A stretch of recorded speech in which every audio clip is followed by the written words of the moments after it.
کھنچے چلے جاتے ہیں، یہ تو اللہ تعالیٰ کی طرف سے تقدیر ہے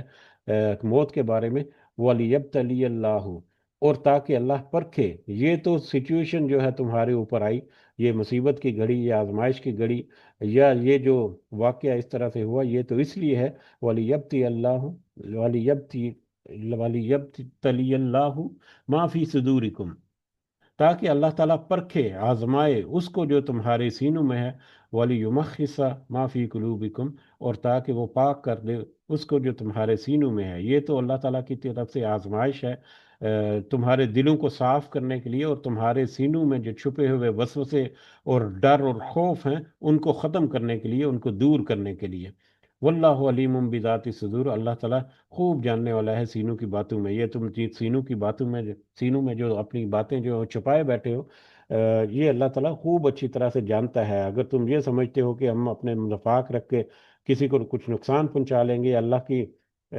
اس راستے میں اللہ کو مطلب مغلوب کر لیں گے، تو یہ تمہاری خام خیالی ہے۔ ان الذین تولوا، بے شک وہ لوگ جو پھر گئے، پیٹ پھیر گئے، منکم تم میں سے، یوم التقل جمعانی، اس دن جس دن دو فوجیں آپس میں ٹکرائیں، یعنی یہ احد کے دن جب دو فوجیں مسلمانوں کے اور کافروں کا لشکر جو ہے وہ آپس میں جب ٹکرایا، اس دوران، اس دن کے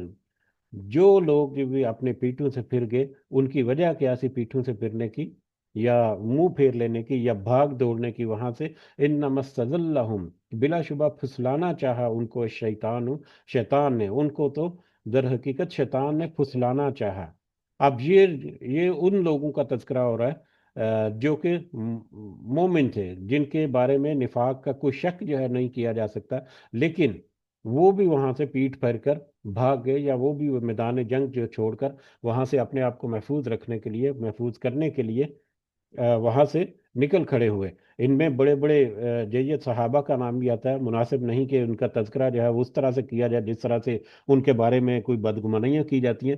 کیونکہ اللہ تعالیٰ نے جب کھلے الفاظ میں نہ صرف ایک دفعہ بلکہ آگے جا کر ہم دیکھیں گے دو دفعہ اللہ تعالیٰ نے اعلان عام کیا ان کے لیے معافی کا، اور اس کی وجہ جو ہے ان لوگوں کی جو مومن تھے، جو صحیح معنوں میں ایمان پر تھے، لیکن ان سے جو کمزوری ہوئی یا ان سے جو وہاں پر ایک نافرمانی کی وجہ سے ایسی جو سچویشن ہوئی، اس کی وجہ جو ہے وہ اس آیت میں ہمیں نظر آئے گی، اور یہ بہت ہی اہم ہے ہمارا سمجھنا اس وجہ کو۔ اس وجہ یہ ہے کہ بے شک وہ لوگ جو پھر گئے اس دن جس دن دو فوجیں مسلمانوں کی اور کافروں کی وہ آپس میں ٹکرائیں، تو اس دن جو بھاگ گئے وہاں سے، انما استزلہم الشیطان، تو ان کا پھسلانا در حقیقت شیطان کی ایک چال تھی، یا شیطان کا ایک وسوسہ تھا، ببعض ما کسبوا، اس وجہ سے جو بعض لغزشیں ان سب نے کی، ان سب نے بعض لغزشیں کی، یا بعض ایسے کمزوریاں ان کے سامنے آ گئی، جس کی وجہ سے شیطان نے ان کو وہاں پر پھسلا دیا اور ان کو وہاں سے مطلب پھیر دیا، یا وہاں سے ان کو لوٹا دیا۔ اب یہاں پر ہمیں ویسے تو بہت وسیع ٹاپک ہے یہ، لیکن مختصر انداز سے اگر ہم سمجھنے کی کوشش کریں کہ انسان جو ہے وہ نہ صرف خطاؤں کا پتلا ہے بلکہ کمزوریوں کا مجموعہ بھی ہے۔ انسان میں بے شمار کمزوریاں جو ہیں وہ مطلب فطری طور پر اس کے اندر موجود ہیں۔ ہمارا دین جو ہے وہ در حقیقت ان فطری کمزوریوں کے اوپر قابو پانے کا ہی ہمیں درس دیتا ہے، کہ اپنے جسم کے اپنے اندر ٹٹولو، ذرا اپنے اپنے نفس کو اپنے گریبانوں میں جھانک کر ان کو ٹٹولتے رہو، اور روزانہ کی بنیاد پر اپنا محاسبہ کرتے رہو، اور دیکھو کہ کن میٹر میں تم کمزور ہو، جن میں تمہیں مطلب مضبوط ہونے کی ضرورت ہے۔ تو انسان جو ہے نہ صرف خطاؤں کا پتلا ہے بلکہ کمزوریوں کا مجموعہ بھی ہے۔ اگر اس میں بہت سارے معاملات میں مضبوطی ہے تو کچھ معاملات میں کمزوری بھی ہو سکتی ہے۔ ہو سکتا ہے کہ ایک بندہ جو ہے وہ نماز میں تو بہت پابندی کرتا ہو، یہ مثال کے طور پر ہے، بے شمار بہت سارے اس کے پہلو جب ہم اگر ٹٹولے تو ہمیں نظر آ سکتے ہیں کہ ایک بندہ نماز تو بڑے اہتمام سے پڑھتا ہے، وضو کرتا ہے بڑے ٹائم کے اوپر جا کے، لیکن پیسے کے معاملے میں وہ تھوڑا سا کنجوس کہہ لیں، ہم الفاظ کو سادہ رکھنے کے لیے کنجوس کہہ لیں کہ وہ پیسہ اس کا دل نہیں کرتا خرچ کرنے کے لیے، اب پیسے کے معاملے میں وہ تھوڑا سا کمزور ہے، لیکن عبادت کے معاملے میں وہ اللہ تعالیٰ نے اس کو بڑی ایک مضبوطی عطا کر رکھی ہے۔ اسی طرح سے بے شمار مثالیں ہم اپنے گریبانوں میں جنگ کے تو ہمیں بہت ساری مثالیں مل جائیں گی۔ اب شیطان جو ہے وہ اسی طاق میں رہتا ہے کہ اس انسان کا، اس مومن کا، اس مسلمان کا کون سا پہلو ہے جس میں وہ کمزور ہے، کون سی اس کی ایک عادت ہے جس میں اس میں کوئی خرابی ہے، یا کون سا اس کا ایک پہلو ہے اس کی زندگی کا جس میں اس کو پھسلایا جا سکتا ہے، اس کو ورغلایا جا سکتا ہے۔ وہ اس پہلو کی تلاش میں رہتا ہے اور ہمیشہ، اور اس کے اوپر وہ طاق لگائے بیٹھا رہتا ہے، اور جب کبھی موقع ملتا ہے وہ کبھی اپنے موقع کو ضائع نہیں کرتا، فوراً سے وہ وار کرتا ہے، اور اس پہلو کو، مطلب اس پہلو کے مطابق، اس کمزوری کے مطابق وہ اس کو وہاں سے پھسلانے کی کوشش کرتا ہے۔ اسی چیز کا تذکرہ جو ہے یہاں پر اس آیت میں اللہ تعالیٰ نے کیا کہ ان لوگوں نے جو سب سے پہلے تو ان سے یہ خطا ہوئی، یا ان کی یہ کمزوری ان کے اوپر غالب آ گئی یا سامنے آ گئی کہ وہ مال غنیمت حاصل کرنے کے لیے نبی کریم صلی اللہ علیہ وسلم کے حکم کو انہوں نے نظر انداز ہو گیا، یا ان کے ذہنوں سے وہ نظر انداز ہو گیا کہ مال غنیمت اگرچہ کہ اس وقت غنیمت کا مال جو اس کی تقسیم کا جو قوانین یا اس کے بارے میں ہدایات جو ہیں وہ نافذ پہلے سے آ چکی تھی، کچھ آیات میں سورہ انفال جو ہے وہ اس سے پہلے نازل ہو چکی تھی، تو اگرچہ اس کے بارے میں، لیکن وقتی طور پر مالی غنیمت کو حاصل کرنے کے لیے، اس کے اوپر قبضہ جمانے کے لیے، وہاں پر ان لوگوں میں ایک یہ کہہ لیں کہ ان کے اندر یہ ایک تھوڑی سی کمزوری تھی، جس کو جس کو نشانہ بنایا، یا جس کی طاق میں تھا وہ شیطان، اور اس نے جیسے ہی یہ موقع پایا تو ان کے دلوں میں وسوسہ ڈال کر ان کو اس طرف سے پھسلا دیا۔ اسی طرح سے بہت ساری دوسری کمزوریاں بھی، بہت سارے ایسے بھی ہیں اس میں جو کہ اس مال کی وجہ سے نہیں، لیکن وہ بھگدڑ کی وجہ سے وہاں پر اپنے آپ کو سیو کرنے کے لیے، کسی کو اپنے اپنے بارے میں زیادہ کنسرن تھا تو وہاں سے اپنے آپ کو محفوظ کرنے کے لیے میدان جنگ سے وہاں سے نکل گیا، جبکہ نبی کریم صلی اللہ علیہ وسلم کو وہاں پر آوازیں دینا پڑی۔ تو جب یہ ایسی سچویشن ہو تو عین ممکن ہے وہاں پر جب ایمان آزمایا جاتا ہے تو بہت ساری صورتیں سامنے آتی ہیں، اور وہاں پر بہت سارے ایسے معاملات جو ہیں وہ ہو جاتے ہیں۔ تو یہ شیطان کی طرف سے ان کا پھسلانا تھا، جس کی وجہ سے ان سے یہ کوتاہی ہوئی، یا ان سے یہ کمزوری جو ہے وہ مطلب ان کے آڑے آ گئی، اور وہ جو ہے وہاں سے بھاگ کھڑے ہوئے۔ وَلَقَدْ البتہ تحقیق عَفَا اللَّهُ عنہم، درگزر کر دیا اللہ تعالیٰ نے ان کو۔ اب یہاں پر ریزن بھی بتا دی کہ ان کی کمزوری کی وجہ کیا تھی، یا ان سے یہ جو معاملہ جو بگڑ گیا وہاں پر، اس کی وجہ شیطان کا ان کا بہکانا یا شیطان کا پھسلانا تھا۔ اور پھر دوبارہ اللہ تعالیٰ نے تذکرہ کر دیا وَلَقَدْ عَفَا اللَّهُ عنہم، کہ بلا شبہ اللہ تعالیٰ نے ان سب کو معاف کر دیا، ان سب کا درگزر کر دیا، ان سب کو بالکل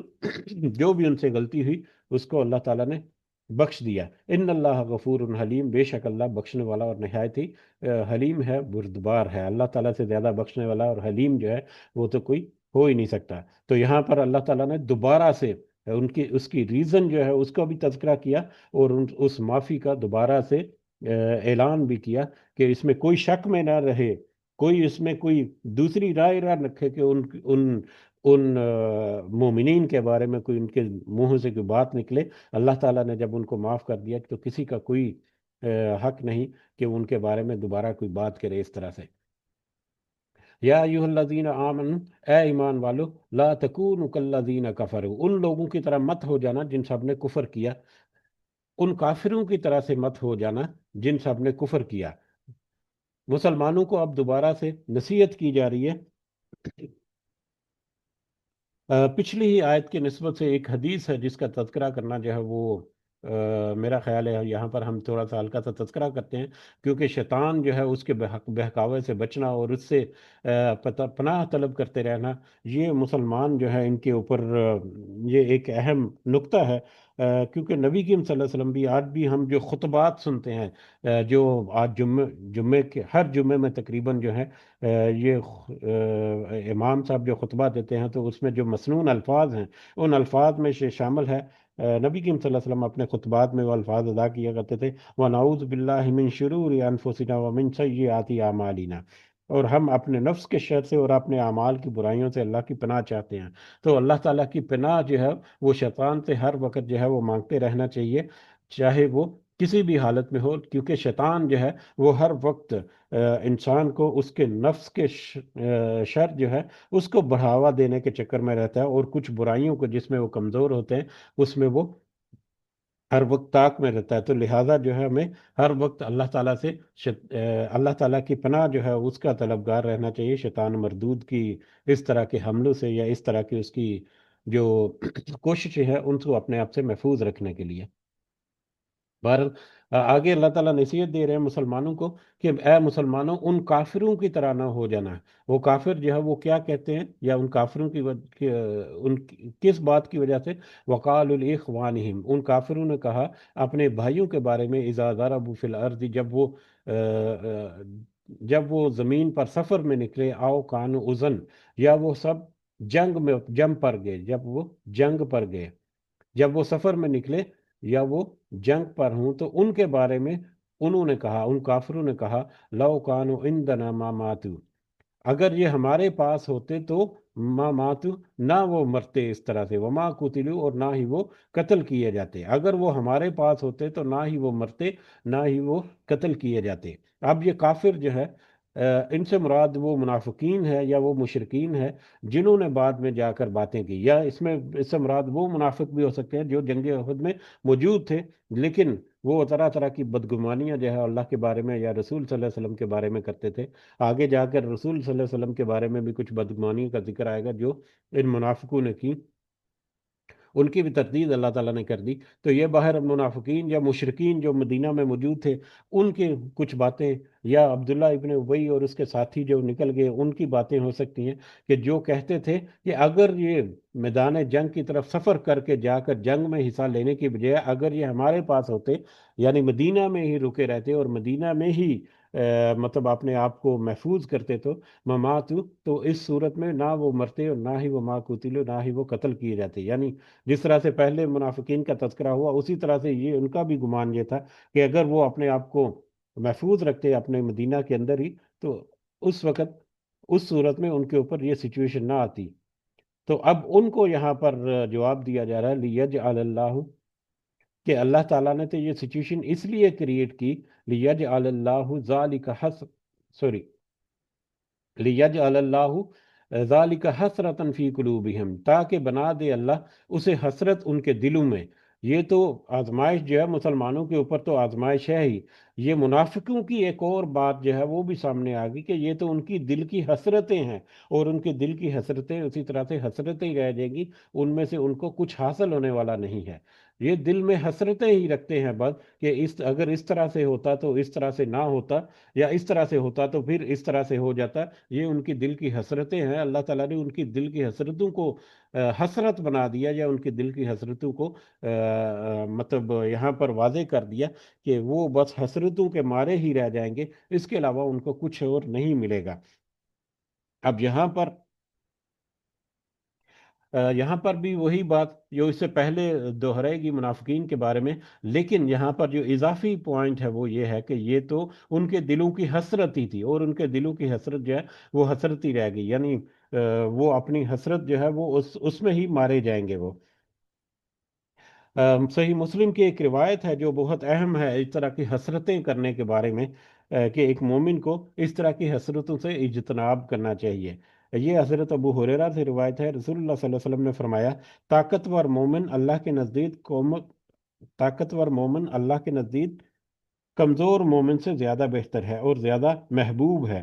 اور ویسے ہر ایک میں خیر ہے۔ ویسے تو مومن اگر صحیح معنوں میں ایمان جو ہے اس کے دل میں ہے تو وہ تو اس کے لیے خیر ہی خیر ہے، لیکن طاقتور مومن جو ہے وہ کمزور مومن سے بہتر ہے۔ آگے حدیث کے الفاظ ہے، جو چیز تمہیں نفع دے اس کی خواہش کرو، اور اللہ تعالیٰ سے مدد طلب کرو، اور عاجز اور درمندہ ہو کر نہ بیٹھ جاؤ۔ اگر تمہیں کوئی مصیبت پہنچ جائے تو یہ نہ کہا کرو کہ اگر میں ایسا اور ویسا کرتا تو یہ مصیبت مجھے نہ پہنچتی، بلکہ یہ کہا کرو کہ یہ سب کچھ اللہ کی تقدیر سے تھا، اور اس نے جو چاہا کیا۔ اس لیے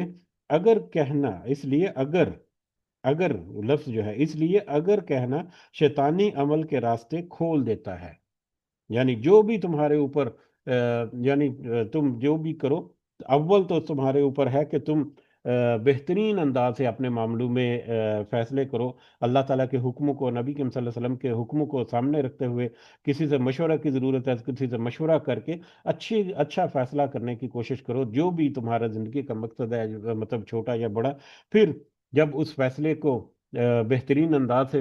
فیصلہ کر چکو تو پھر اس کے اوپر عمل درآمد کرو، تو نتیجہ جو ہے اس کے لیے بھی پھر اللہ تعالیٰ سے مدد جی طلب کرتے رہو۔ اور اگر نتیجہ ہے جو ہے وہ تمہاری خواہش کے برعکس ہو تو اس صورت میں بھی یہ اگر مگر کے چکر میں مت پڑو، بلکہ یہ کہا کرو کہ یہ اللہ کی تقدیر سے ہے اور اس نے جو چاہا وہ کیا، یہ اللہ تعالیٰ کی طرف سے ہے، میرے نصیب میں نہیں تھا، میرے نصیب میں ہو سکتا ہے کہ اس میں کوئی بہتری ہو اللہ تعالیٰ کی طرف سے، ہو سکتا ہے اللہ تعالیٰ کی طرف سے میرے لیے کوئی دوسرا دروازہ کھولنا ہو تو اس کی وجہ سے یہ دروازہ بند ہو گیا۔ تو لہٰذا یہ اگر تو تم نے صحیح معنوں میں اللہ پر بھروسہ کر کے وہ فیصلہ کیا تو پھر نتیجہ نکلنے پر تمہیں اگر مرنے کی بجائے اللہ کی طرف واپس لوٹنا چاہیے اس میٹر میں۔ تو لہٰذا یہ حدیث جو ہے اور یہ آیت جو ہے یہ ہمیں ایک بڑی اہم جو ہے نصیحت ہمارے دلوں میں ڈالنے کے لیے کافی ہونی چاہیے کہ جو بھی ہم کریں اللہ تعالیٰ کے مطلب حکم کے مطابق کرنے کی کوشش کریں، اور نتیجے کا جو نتیجہ ہے اس کے اوپر بھی پھر اللہ تعالیٰ ہی کی طرف ہم متوجہ ہوں کہ اگر اللہ تعالیٰ ہمیں ہماری خواہش جو ہے وہ پوری کر دے تو اس کے اوپر تو شکر گزاری ہونی چاہیے، اور اگر ہماری خواہش کے برعکس ہو تو اس کے اوپر بھی اللہ تعالیٰ سے واپس پلٹ کر رجوع کرنا چاہیے کہ یہ تو اللہ تعالیٰ کی طرف سے بہتر تھا، یا اللہ تعالیٰ کی طرف سے تقدیر میں تھا، تو ہم اس کے اوپر اب بس اللہ سے مدد طلب کریں کہ اگلے معاملات میں ہمارے ساتھ آسانی ہو۔ اللہ تعالیٰ ہمیں ایسا کرنے کی توفیق عطا فرمائے، آمین۔ اب یہ ان کے دلوں کی حسرت تھی جو ان کے دلوں میں ہی رہ گئی، وہ حسرت کے مارے ہی رہ گئے۔ واللہ یحیی و یمیت، جبکہ اللہ ہی زندگی دیتا ہے اور موت دیتا ہے، زندگی اور موت تو صرف اللہ ہی کے ہاتھ میں ہے۔ واللہ بما تعملون بصیر، اور اللہ تعالیٰ جو تم کچھ کر رہے ہو اس کو خوب اچھی طرح سے دیکھ رہا ہے، مونیٹر کر رہا ہے پوری طرح سے، وہ اللہ تعالیٰ کی نظروں میں ہے جو کوئی بھی کر رہا ہے۔ وَلَئِن قُتِلْتُمْ فِي سَبِيلِ اللَّهِ، اور اگر البتہ تم مارے جاؤ اللہ کے راستے میں، آؤ متم، یا تم ویسے ہی مر جاؤ، اگر تم اللہ کے راستے میں مارے جاؤ یا ویسے ہی طبعی طور پر تمہاری نیچرل ڈیتھ ہو جائے، کسی بھی صورت میں تمہاری موت آ جائے، تو لِمَغْفِرَةٌ مِّنَ اللَّهِ وَرَحْمَةٌ، تو تمہاری موت وہی بہتر ہے تمہارے لیے جو اللہ بخش دے جس کو، اور اللہ کی طرف سے جس میں رحمت شامل ہو۔ تمہاری موت چاہے وہ قتل گاہ میں ہو، تم قتل کر دیا جاؤ، یا طبعی موت تمہارے اوپر آ جائے، تمہارے لیے اس موت کے بعد وہی بہترین ہے جو اللہ کی بخشش ہے اور اس کی رحمت ہے۔ خیر مما یجمعون، وہ اس سے کہیں بہتر ہے جو وہ اس دنیا میں جمع کر رہے ہیں، جو وہ جمع کرے، یعنی منافقین اور کافرین جو ہیں جو اس دنیا میں جمع کر رہے ہیں، اس دنیا کا مال یا اس دنیا کی حسرتیں یا اس دنیا کی محبت یا اس دنیا کی طاقت اور مطلب دیگر جو رونقیں ہیں، جو ان چیزوں کے پیچھے بھاگ رہے ہیں اور ان کو جمع کرنے کے چکر میں ہے، اس کی بجائے وہ اللہ کی مغفرت اور اللہ کی رحمت جمع کریں دنیا کی زندگی میں، تو یہ ان کے لیے بہتر ہے، کیونکہ اگر تم کسی بھی حالت میں تمہاری موت آ جائے، تمہارے کام آنے والی جو چیز ہے تمہاری موت کے بعد وہ اللہ کی مغفرت اور اللہ کی رحمت ہے۔ تو موت تو ہر صورت آنی ہے، لیکن انسان کو اللہ کی رحمت اور اس کی جو مغفرت ہے اس کا طلبگار رہنا چاہیے اور ہمیشہ اس کی طرف متوجہ رہنا چاہیے۔ صحیح مسلم کی ایک روایت ہے حضرت ابو ہریرہ رضی اللہ تعالیٰ عنہ سے کہ رسول اللہ صلی اللہ علیہ وسلم نے فرمایا، جو شخص اس حالت میں مر جائے کہ اس نے نہ کبھی اللہ کے راستے میں جہاد کیا ہو اور نہ ہی کبھی اس کے دل میں جہاد کرنے کا خیال آیا ہو، تو اس کی موت نفاق کے ایک شعبے پر ہوگی۔ اللہ تعالی ہم سب کو معاف کرے۔ یہ حدیث جو ہے وہ ہمارے لیے ایک بہت ہی اہم حدیث ہے، بہت ہی ایک آنکھیں کھول دینے والی حدیث ہے کہ ہم اپنے دلوں میں جہاد کے بارے میں کیا سوچتے ہیں، جہاد کے بارے میں ہم دلوں میں کتنی کمزوری رکھتے ہیں یا کتنی محبت رکھتے ہیں۔ تو جس کے دل میں کبھی جہاد کا خیال ہی نہیں آیا تو اس کا مطلب ہے کہ اس کی موت جو ہے وہ نفاق کے ایک شعبے پر ہوئی۔ یہ صحیح مسلم کی روایت ہے۔ تو لہذا ہمیں جہاد کے بارے میں اپنے اوپینین جو ہیں ان کو واضح رکھنا چاہیے، جہاد کو ہمیشہ سپورٹ کرنا چاہیے، وہ جہاد جو اللہ کے راستے میں ہے۔ یہ سیاسی طرح کی لڑائیاں اور سیاسی طرح کے جہاد جو ملکوں کے آپس میں ہوتے ہیں، قوموں کے یا مختلف پولیٹیکل پارٹیز، یہ وہ جہاد کی بات نہیں، یہ اللہ کے راستے میں جو جہاد ہے اس کی بات ہو رہی ہے۔ اس کے بارے میں اپنی